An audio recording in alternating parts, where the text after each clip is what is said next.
A few years ago, I decided to take a solitary hike in the remote forests of the Pacific Northwest. I had always heard stories about the area being haunted, but I dismissed them as mere folklore. I was eager to experience the wilderness firsthand and enjoy some time away from the city. On the second night of my hike, I set up camp near a small, secluded lake. The sky was clear, and the full moon cast an ethereal glow over the landscape. After a hearty meal and some time spent stargazing, I crawled into my tent, feeling at peace with the world. Sometime in the middle of the night, I was awakened by a low, mournful howl. It echoed through the trees, sending chills down my spine. I had heard wolves before, but this howl was different, otherworldly and filled with sorrow.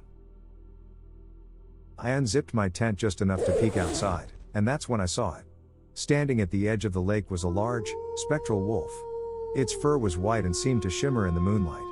Its eyes glowed with an eerie, unnatural light. The wolf stood still, staring directly at me.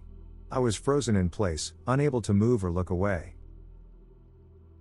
After what felt like an eternity, the wolf turned and began to walk slowly along the shoreline.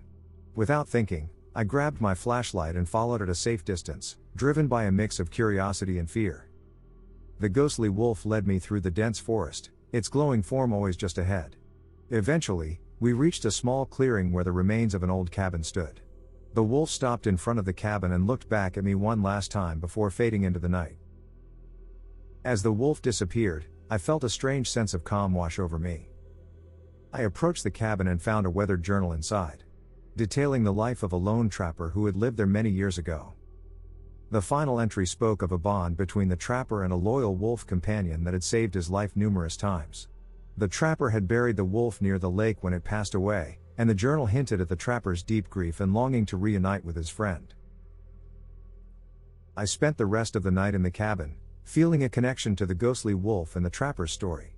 In the morning, I left the journal where I found it and made my way back to my campsite. The experience stayed with me, a haunting reminder of the bond between humans and nature, and the lingering spirits that watch over us in the wilderness. Thanks for listening.